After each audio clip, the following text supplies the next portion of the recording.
When you go Mach 3, the amount of heat that the whole airframe, everything experiences all this heat, and nothing that they have at the store works. You know, there's no paint, no rubber, nothing. You know, metals, plastics, all this stuff is useless. And they just had to go through so many contortions to make every single part of the plane tolerant of these extreme temperatures. Temperature affects everything on this airplane. The average person probably is not cognizant of that fact, but the faster you go, the harder things get. Sealants for the fuel tanks. They never came up with a polymer that would seal the joints in the skin panels that hold the fuel in, so the blackbirds sit on the ground and weep. That seems silly. You can look, oh, these stupid guys back in the 60s didn't know what they were doing. There's still no plastic, you know, that can get to 700F and not turn into burnt hot dog.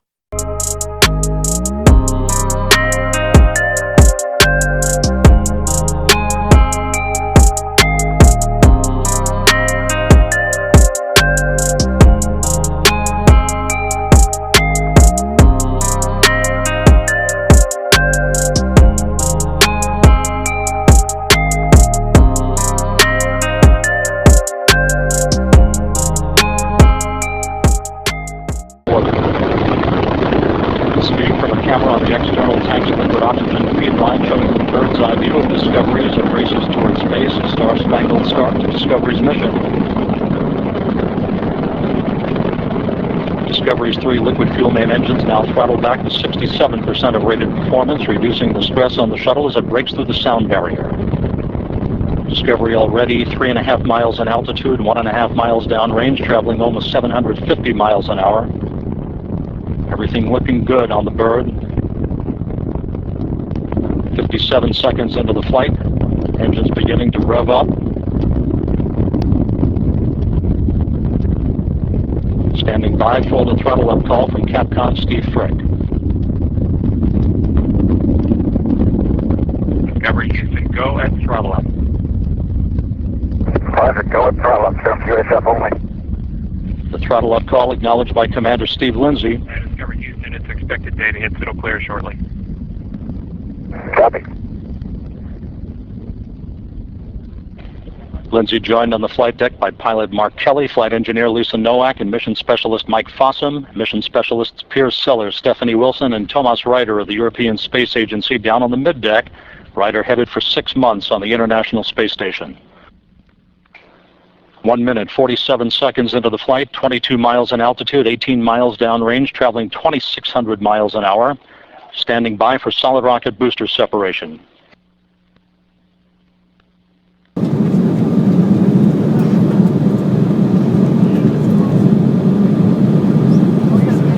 We can pan over real quick so I can get a full shot of the ground and everything.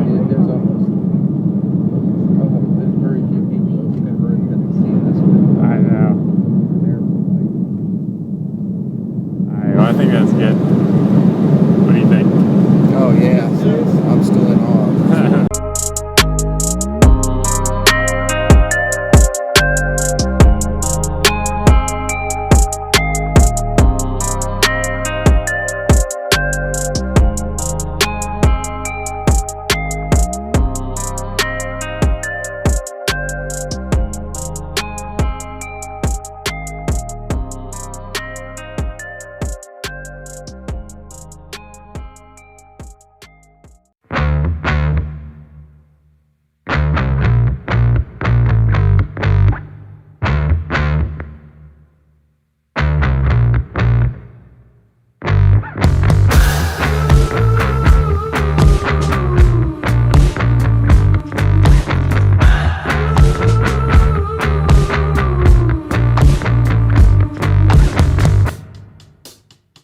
Hey Brandon, what's up, brother? Hey, what's up, man? So you got yourself a demon here. Yeah. Now, what is it about this demon that makes it fast, other than the fact that it's a demon and it's kind of an obvious thing that demons are fast? This is our stage 4 package.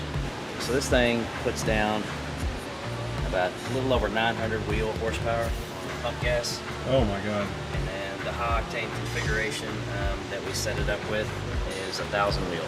Oh, 1,000. Yes. Oh wow, our riders are gonna have some fun today. All right.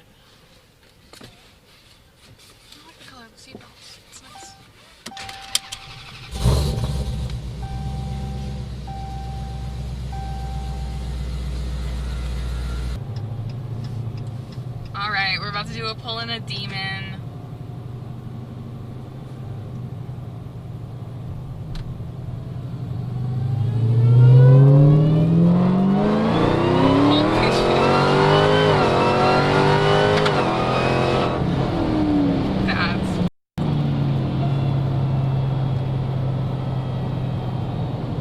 That is badass.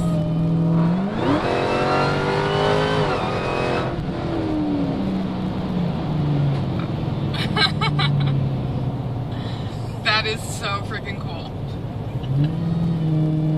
Yeah. Trading in my Challenger now.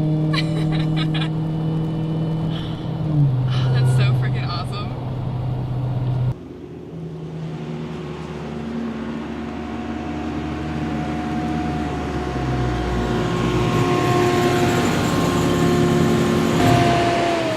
That was badass. So how was that one? That was so cool. I don't know about that. So have you been in a demon before? No. No?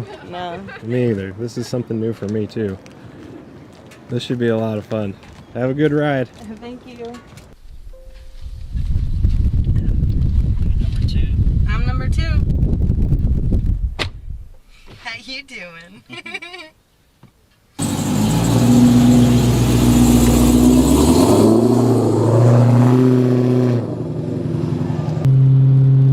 Super loud.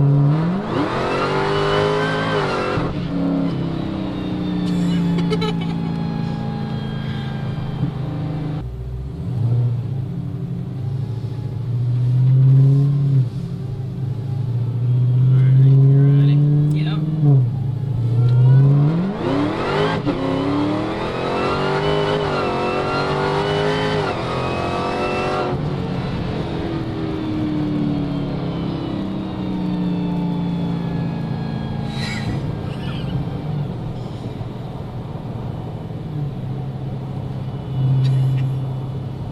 I don't know if I like this car at all. Don't like it, scary. Yeah.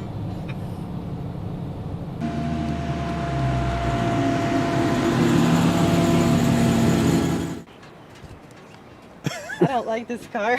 You don't like it? No, I like it.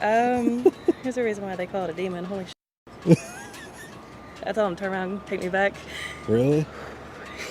You do the hand test? I shouldn't have went in the hood. Wow. Oh my gosh. It's bad. Is it fast? It's fast. Like scary fast. I think we should let Braxton ride in it. Yeah? He likes fast cars. Oh wow. Oh, that's awesome. So does it pull harder than the Trackhawk? Good Lord. Yeah. Oh man, that's awesome. Yeah. Well, thank you for Holy riding. shit. Yes. Nervous. Well, you saw how the last girl came out of here. I'll probably be worse. Oh man, have fun. Thanks.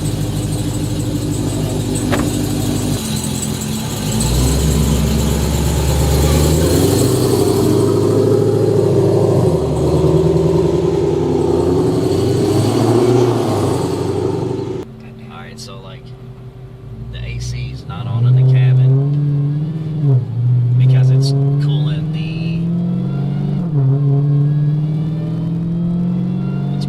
supercharger. Okay, that's awesome. You can hear it.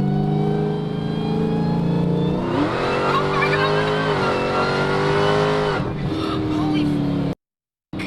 Oh my god. That was like the best thing ever.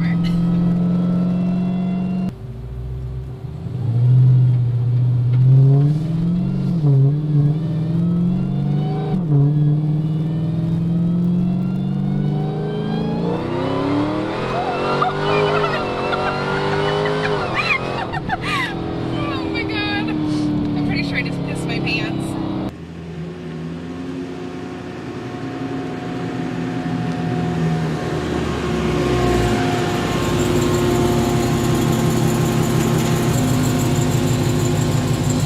Bruh. Best ride of my life. How was that? Oh my god, it was absolutely amazing. Really? It threw me back in the seat so hard. Oh my god. I want one so bad. Best ride I've ever had in my life. Really? Really.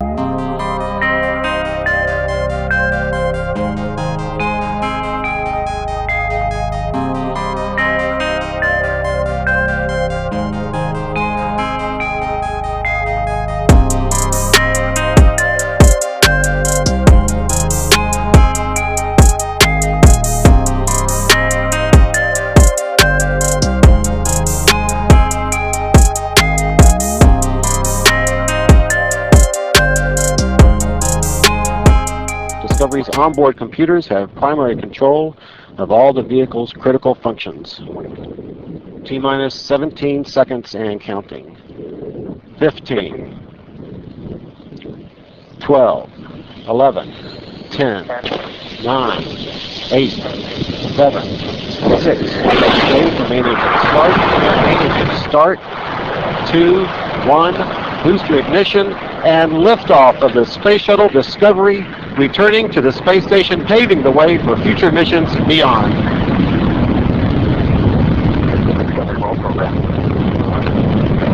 Just about controlling the flight of Discovery, the space shuttle begins the journey back into orbit. Discovery retreats its roll. The shuttle now heads down, wings level for the 8.5-minute ride to orbit.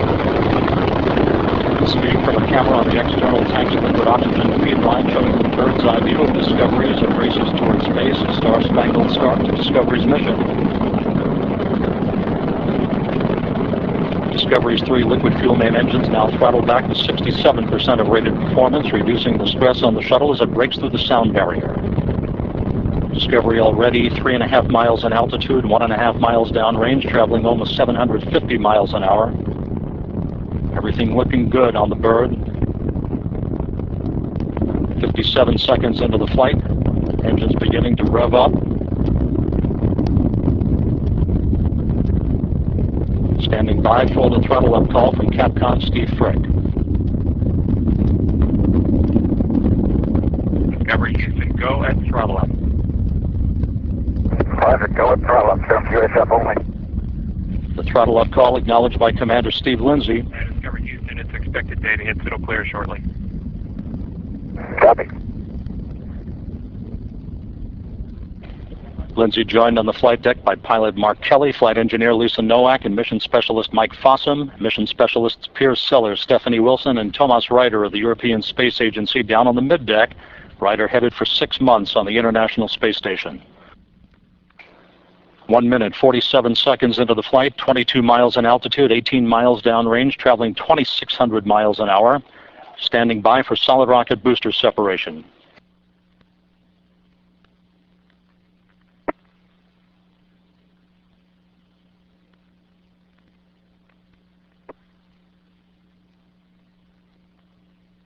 Solid rocket booster separation confirmed, guidance now converging. Discovery's onboard computers commanding the main engine nozzles to swivel, aiming the shuttle for its precise target in space for main engine cutoff. And we should have a good forward link now on S10.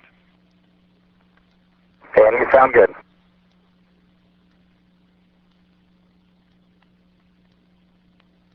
Two minutes, 35 seconds into the flight, 39 miles in altitude for Discovery, 49 miles downrange, traveling 3,200 miles an hour.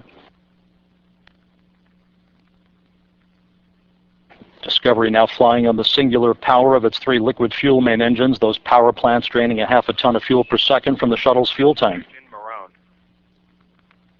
Copy, 2 engine Maroon.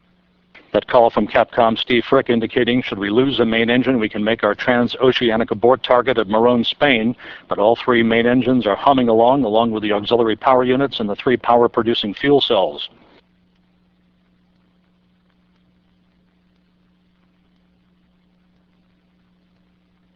Booster officer here in Mission Control confirms 3 good main engines, Discovery straight as an arrow, speeding toward a date with the International Space Station on Thursday.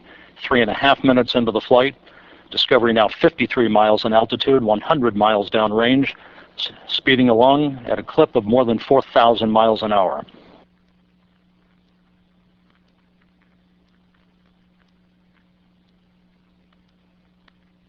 Discovery nearing the point of negative return where the shuttle would be too far downrange, too high in altitude to return to the launch site in the event of an engine failure.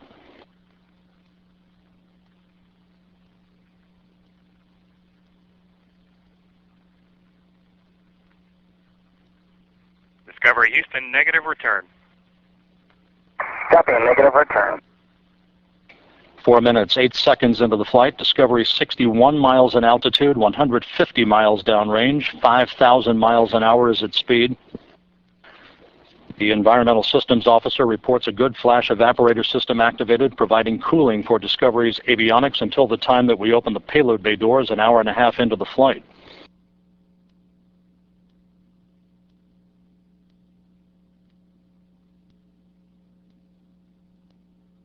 More than halfway to orbit now at the 4-minute 39-second point into the flight. Discovery 65 miles in altitude, 200 miles downrange from the Kennedy Space Center.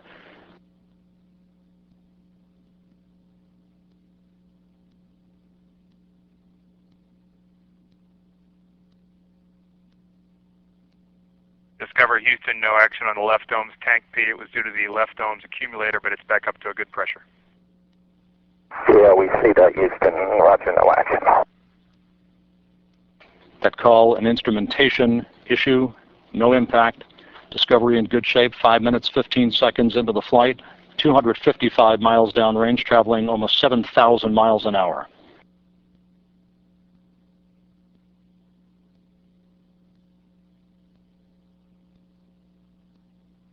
Discovery soon will be rolling to a heads-up position through the swiveling of its main engines, enabling the shuttle to gain more favorable communications through the tracking and data relay satellite as it heads uphill. Houston, press to ATO, select Istris. Roger, press ATO, selecting Istris. Discover Houston, single engine, Ops 3. Single engine, Ops 3. Those calls indicating that we can make our minimal orbital cutoff targets in the event of a dual engine failure. Roll to heads up in the plane view of this camera on the liquid oxygen feed line. Everything looking good for Discovery, 6 minutes, 11 seconds into the flight. Discover Houston, single engine, Istris, 104. Roger, single engine, Istris, 104. That call indicating that we can make our transoceanic abort targets in the event of a dual engine failure. However, all 3 engines on Discovery continue to function normally, along with the auxiliary power units and the fuel cells. 6 minutes, 40 seconds into the flight, 2 minutes of powered flight remaining for Discovery.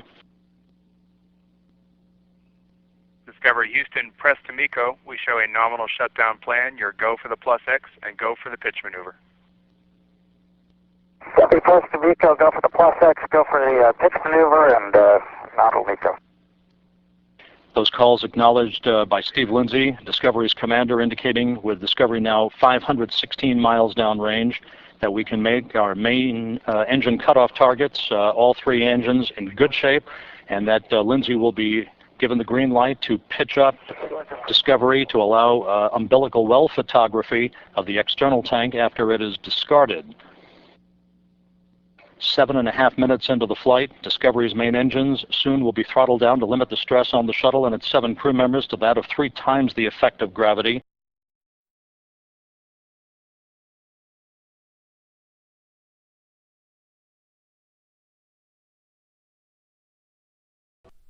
Hey YouTube, I just wanted to do a quick video that proves absolutely 100% without a doubt at all that no NASA or any other international rocket is ever manned.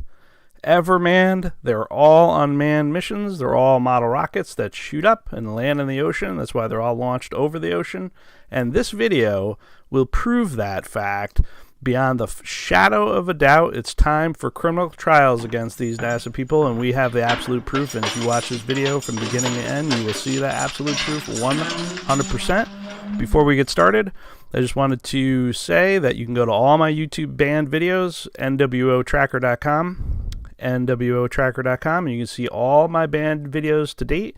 More videos will be banned shortly as we get closer to the collapse. The truth tellers are just going to be shut down. It's going to get very dangerous, and that's all there is to say about it.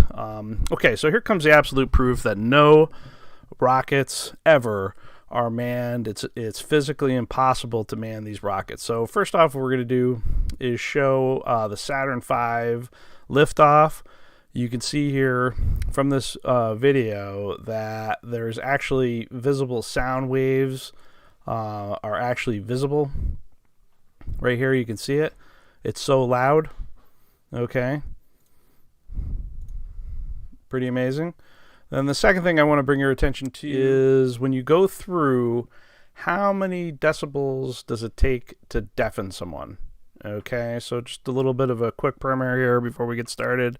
60 decibels is conversation. It's probably what you're listening to this video at. The human ear hearing is able to listen at 60 decibels in perpetuity without any limitation, without causing any hearing loss. When you start to get up into hearing loss, it's 85 decibels for the average person, which is an idling bulldozer. It can damage hearing within 8 hours of listening to that. So in a full workday, which OSHA requires that employers provide hearing protection to staff that are exposed to 8 hours of decibels at this level. That's why OSHA does that. A loud personal music system would be about 100 decibels, which can damage your hearing, which is listening to that at that level at just 15 minutes a day. Then you start getting into pretty quick permanent damaged hearing, permanent loss of hearing, which would be like 120 decibel clap of thunder, which I think we all can say is very loud. Then 130 decibel jackhammer. These are levels that will or can immediately damage unprotected hearing. That's why you never see anybody using a jackhammer without pretty substantial, very large ear muff style protection. Then a gunshot is only 140 decibels. Again, no one is ever shooting a gun like at a gun range or anything without ear protection. It can immediately damage your hearing. And then there's really nothing else louder than a gunshot, quite frankly, that occurs in nature. So the loudest thing is a rocket launch, which is multiples bigger. This is a logarithmic scale, which means that as you go up each decibel, the amount of energy in it is 10 times higher than the level below it. So you can see that a 220 decibel rocket launch is literally, and I'm getting this from NASA, their own sources, that it's loud enough to melt nearby concrete and set grass on fire a mile away and damage buildings and other structures. Okay, this is very important to understand that when you research the decibel thing on its own, you can see that 220 decibels is extraordinarily dangerous. And note that the best ear protection available, which are the earmuff style protection, only reduces decibel levels by about 40 decibels.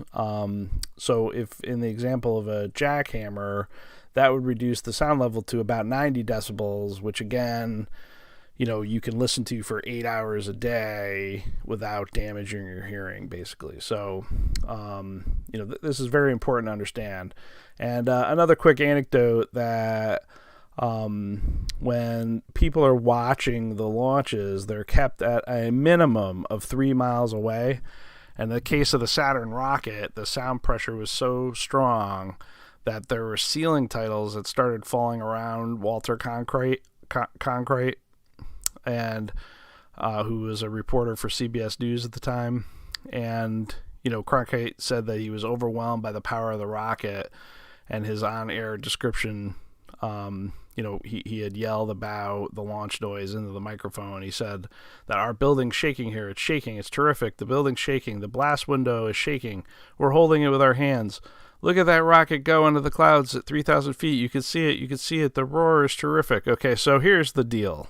Okay, this rocket is 220 decibels. Okay, the G-forces exerted on anybody that were in that rocket are 3+ Gs. Okay, and 220 decibels. Okay, the rocket is only 50 feet away from the where the rocket astronauts sit is only between 50 and 75 feet away from the rocket. So Walter Cronkite's experience was 3 miles away. So I just want to show people, before I even get into the meat of this thing, still just one other real life example. So there's plenty of video of people experiencing high G levels. And before we get into the hoaxery here, I just wanted to show people another real video of the real thing. This woman is undergoing 5 Gs of force. And so here we go. Let's check this out. Legs, breath, pull back. On top, breathe. Out and in, crisper on the breast. Out and in, crisp. Keep the stick back. Out and in with the breast. Legs tight. Out and in quick. Okay, where are you from, ma'am? Baltimore, Maryland. Okay, back off on your breathing a little bit. Don't tense up on it. Okay, start backing off on your legs for me. Okay. When you lose the lights, start your G-strain again. Okay, keep your eyes open. Your breasts need to be crisper. Out and in, remember the phonetic. Okay, so here's what I wanted to point out about this woman. You know, she's having a hard time breathing at 5 Gs. She's wearing a very specially designed, outfit here that keeps blood flowing to the core of her body while she's undergoing these Gs. Okay? All right. So here we go. Here's the meat of the hoaxery. This is the absolute 100% proof that we're all being lied to and that there is not one single manned mission that is involved with one of these rockets ever. Okay? 100% proof, trolls. So here's a fake mission here. Just total nonsense. So these little clowns here are allegedly on the Discovery space shuttle. And the thing I just want to point out before we even get started here, and I can't believe they made these videos, honestly. I don't know if they're just mocking us. I just can't believe it. I can't believe they don't just bury these videos. Like, you could just find these videos. This idiot here, whatever one of the idiots this little liar actor or not is about to be launched into space, okay? With a 220 decibel rocket, and he or she, we'll just call it has a notepad with paper on it, okay? And this is going to be a very important piece of the evidence on her knee. Okay, so it's not attached to anything. It's like literally on her knee. And then the second thing I'm going to point out about the 220 decibels I was talking about, these guys aren't wearing any ear protection. And this evidence will be shown when they take their astronaut little costume helmet, fake helmets that they bought at Walmart or whatever off. You'll see that they're not literally wearing any ear protection, even if they had the very little bit of ear protection that their little fake, costume hats that they're wearing that they got at Target. That even if that had any kind of ear protection, there's no way it would protect your hearing from any more than 40 decibels maximum. And in addition to that, the sound, because they're so close to it, would just vibrate through. The ear protection would do nothing. The vibrations to your eardrums would come through your body. It wouldn't even come through the air. It would be coming through your seat. It would be coming through the things that you're touching. It would just be coming into your head, impacting the bones, without even going through the air. So in any case, she's got the thing. And then the smoking gun about this thing, I just want to point out before we get started, is that this piece of paper, it's a loose piece of paper here. It's not even attached to the major part of the notebook. So you guys are going to have to watch this as we go through the launch. I'm trying to skip right to the... And there's more evidence. And counting. So they start going through the countdown. They put their little... Your lessons go for ET, LH2, pressurization. I think it starts at like 3 minutes. Start. 12. Here we go. 11. 10. 9. 8. 7. 6. Wait, remaining start. 2. 1. Booster ignition and liftoff of the Space Shuttle Discovery, returning to the space station, paving the way for future missions. So this little flappy piece of paper here is undergoing 3 to 5 Gs. Okay, so 3 to 5 times that of gravity. And it is just flopping around like you're driving around like you're in a little simulator, which is what this is. This is just a little Hollywood set simulator thing.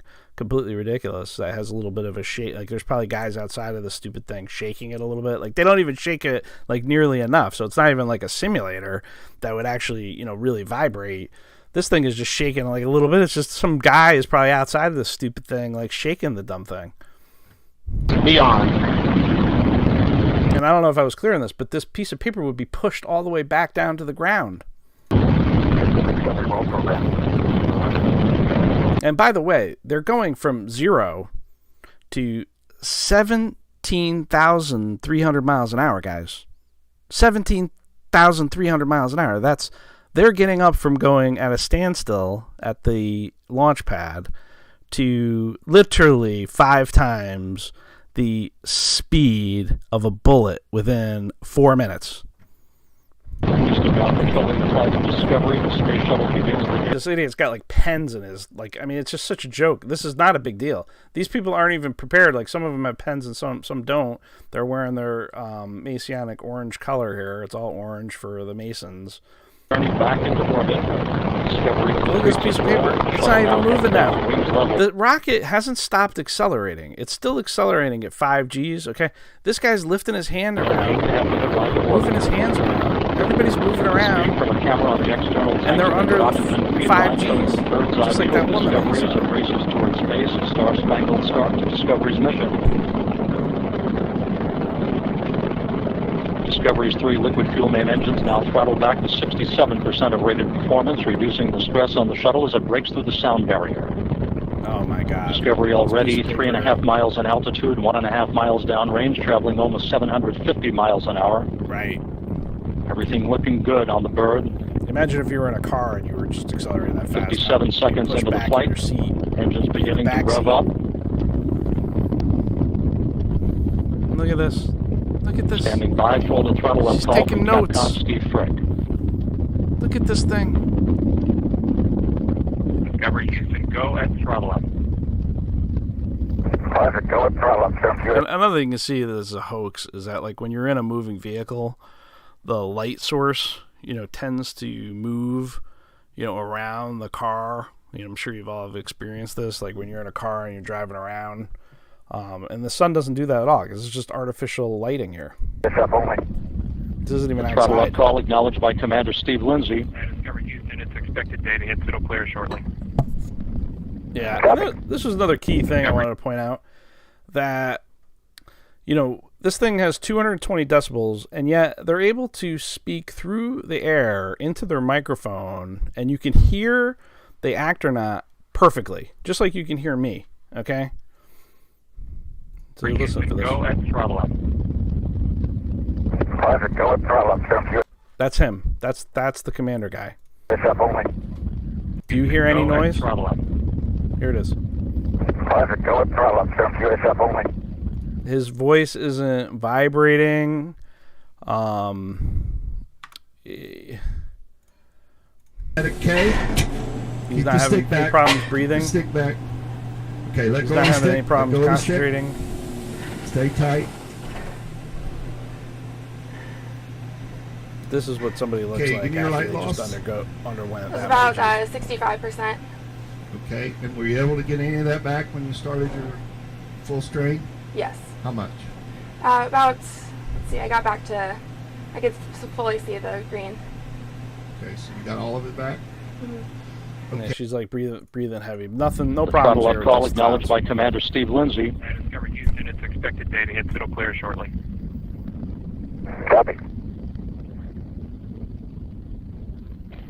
Lindsay joined on the flight deck by pilot Mark Kelly, 2,600 miles an hour. Kelly, liar. Standing by for range, travel 47 seconds into the flight, 22 miles in altitude, 18 miles downrange, traveling 2,600 miles an hour. So now they're going, after 46 seconds, 2,600 miles an hour. And this is what they experienced in this cockpit. I mean, you seriously Standing have to be by kidding for me. solid If rocket any of you booster believe this, separation. May God have mercy on your soul if you believe this. Again, no light changes here. This thing is going downrange. It's like 15 Solid miles rocket booster downrange. separation confirmed. Guidance now converging. There's no kind of Discovery's bump. onboard computers commanding the main. No kind of bump or anything from the rocket separating from the ship. They don't have any kind of, just no problem. Those rockets just pop right off, I guess, and there's nothing shakes them at all. Solid rocket booster separation confirmed. Guidance now no problem. converging. Discovery's onboard computers commanding the main engine nozzles to swivel, aiming the shuttle for its precise target in space for main engine cutoff. We should have a good forward link now on S-band. Yeah. And you sound good.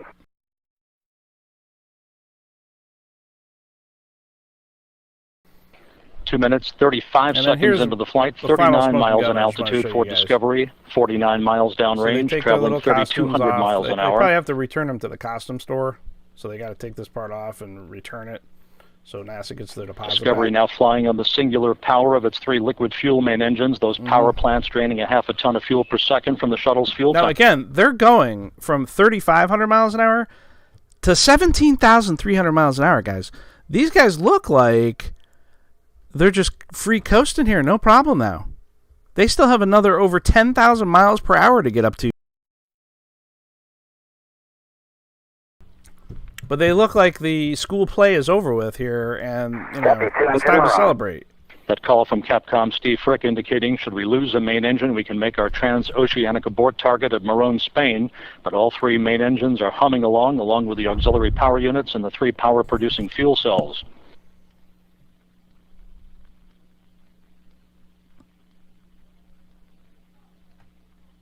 Booster officer here in Mission Control confirms 3 good main engines. Discovery straight as an arrow, speeding toward a date with the International Space Station on Thursday.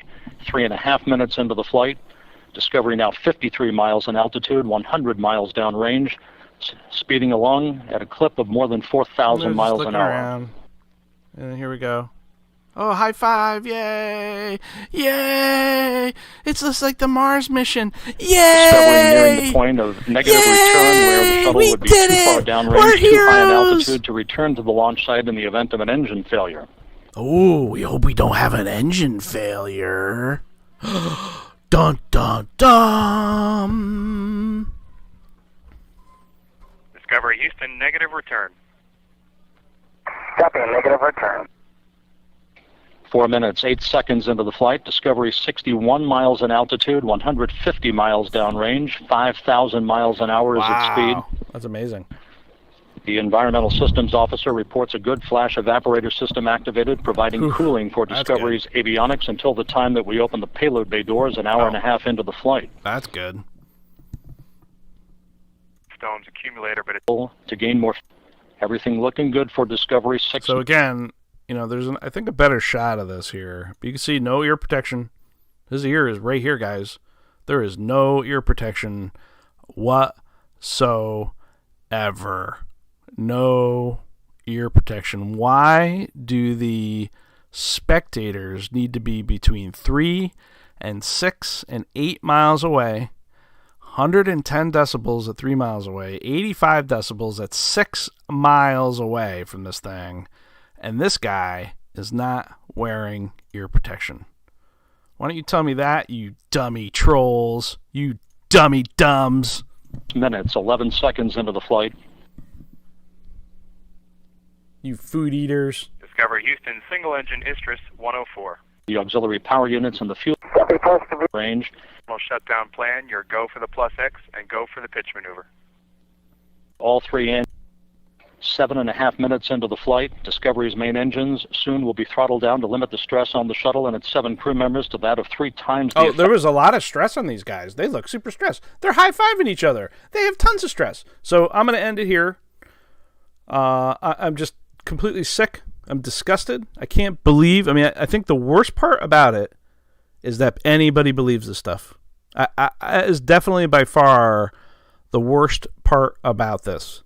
Is that anybody believes it, and I might get on it if the video gets popular and YouTube pushes it, they make some sort of, algorithm mistake that they have to jump on in and fix.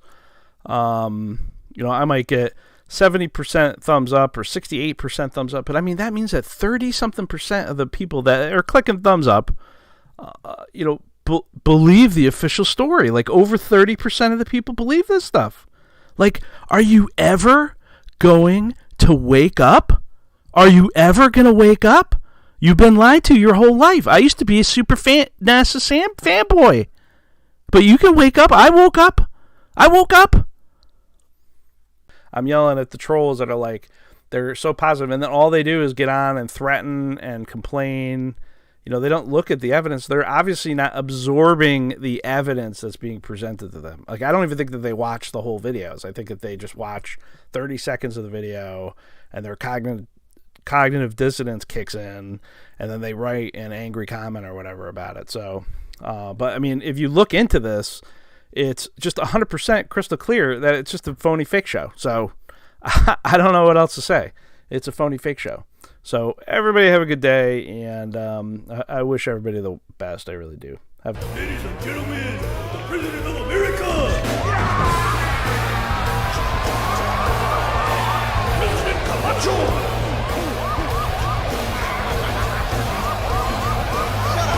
Shut up!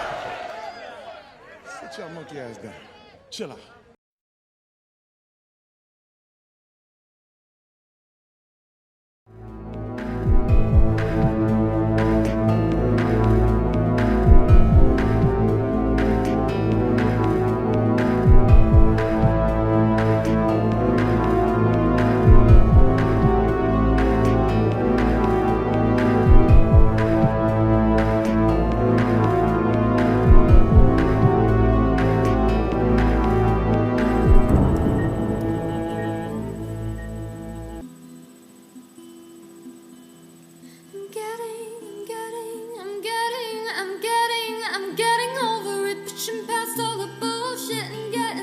To the root of what the problem really is, for the reasons, to the misunderstandings, the emergency landings on a plane headed for home is where our heart was leaning to.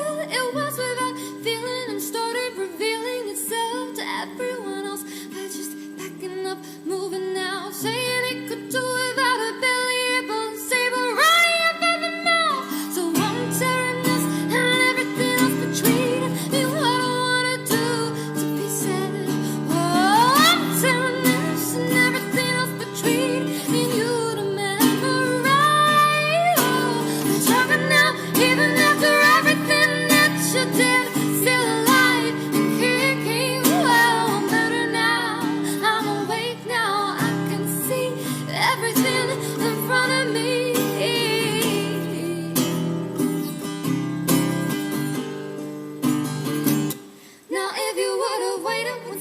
You wouldn't feel so second to second. I put you first and make the situation worse, cause you wanna take advantage and control of the things that I manage to keep under control, like my happiness, my family, all of my music, my